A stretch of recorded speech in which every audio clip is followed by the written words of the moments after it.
The Caledonian Canal is world famous. Unlike many other canals, its natural lochs have been linked together by 22 miles of canal, with 29 different sets of lock chambers and 10 bridges. For safety reasons, in most situations, canoes and kayaks are not allowed to use the canal lochs. There are various methods to portage around the lock gates. This chapter is brought to you by expert paddler Donald McPherson. Donald is lead instructor of Explore Highland, BCU Level 5 aspirant coach and project officer for the Great Glen Canoe Trail. No one knows these waters better than Donald. Now check out the Portage chapter.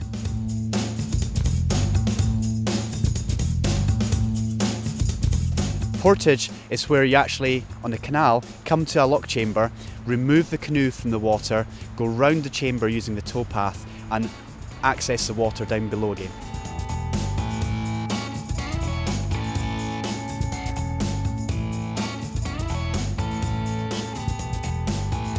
Where there's a number of different lock chambers, it's actually quicker to take the canoe out, portage down the side of the towpath and go in at the bottom because it's just the duration of the lock gates opening and closing and filling up. There is safety implications going through the lock chambers, especially when you're going up to the watershed. When you access into the chamber and the chamber is then flooded, there is turbulent water within that chamber and can make the boats a wee bit unstable. There is a number of facilities in the Great Glen Canoe Trail to help portage. There's a number of low-level pontoons before and after each lock gate. There's wider bridges to access from the pontoon to the towpath, and there's also panels to help guide you where to go with the portage.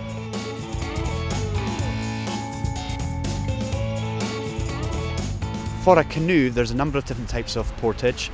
You could take the canoe out of the water and two people, one at the bow, one at the stern, walk the canoe down to the lower access point. You could have 4 people, one at each corner, assist and make it a lot lighter carry. And you could also use a trolley to move the canoe down the towpath. Kayaks are very similar to canoes. You can portage them in the same methods, 2 people carrying, 4 people carrying, possibly using straps, bow and stern, as well as using a trolley.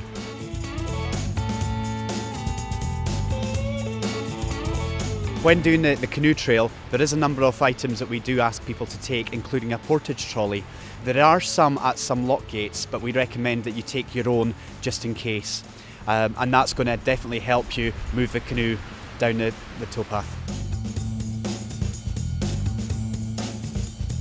There is another type of way of getting through the chambers called lining. It's where you actually raft a number of canoes together, possibly 2 or 3 together, have a line going off the bow and stern, and 2 paddlers walk along the side of the canal chamber, pulling them through, and as long as everything's tied down and secure in the boat. It is done when you're going down the watershed, and at certain single lock chambers that's possible and allowed on the Caledonian Canal. Please note, there are various reasons why lining may not always be possible. Priority must always be given to those in motorcrafts and sailing boats.